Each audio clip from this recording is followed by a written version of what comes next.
জাতীয় বিপ্লব ও সংহতি দিবসে টঙ্গীতে মিছিল। মোহাম্মদ নুরুজ্জামান শেখ, টঙ্গী গাজীপুর প্রতিনিধির পাঠানো তথ্য ও ভিডিওচিত্রে দেখুন বিস্তারিত। জাতীয় বিপ্লব ও সংহতি দিবস উপলক্ষে গাজীপুরের টঙ্গীতে বৃহত্তর ময়মনসিংহ শ্রমজীবী সমবায় সমিতির উদ্যোগে একটি বর্ণাঢ্য মিছিল অনুষ্ঠিত হয়েছে। আজ দুপুরে টঙ্গী থানার পিছনের সমিতি ভবন থেকে মিছিলটি শুরু হয়। ঢাকা ময়মনসিংহ মহাসড়কের বিভিন্ন সড়ক প্রদক্ষিণ করে চেরাগ আলী এলাকায় এসে শেষ হয়।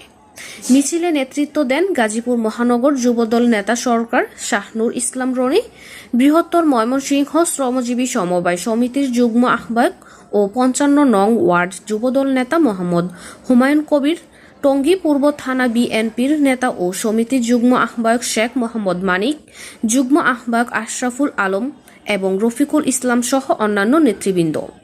মিছিলে বিএনপি ও সহযোগী সংগঠনের শতাধিক নেতাকর্মী অংশগ্রহণ করেন। 7 নভেম্বর জাতীয় বিপ্লব ও সংহতি দিবস উপলক্ষে আজকে আমাদের বৃহত্তর ময়মনসিংহবাসী বিএনপি পরিবার একটি র্যালি করব। র্যালির পরে আলোচনা সভা হবে। আমরা আগামী নির্বাচনে তারেক রহমানের 31 দফা বাস্তবায়নের লক্ষ্যে আমরা টঙ্গীতে গাজীপুরে বৃহত্তর ময়মনসিংহবাসী বিএনপি পরিবার ঐক্যবদ্ধভাবে কাজ করে যাব ইনশাআল্লাহ। পাশাপাশি জাতীয় মনোনয়ন দেওয়া, গাজীপুর আসনে জাতীয় মনোনয়ন দেওয়া হবে।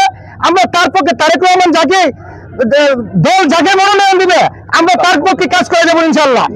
আজকের এই 7 নভেম্বরের যে র্যালি, আমরা বীর মুক্তিযোদ্ধা ইসলাম সরকারের নেতৃত্বে সরকার শাহনুর ইসলাম রানী তার পক্ষ থেকে নবীন ছোট ভাই হুমায়ুন বলছে ধানের শীষের প্রতি যে নিয়ে আসবে তার পক্ষে আমরা কাজ করব।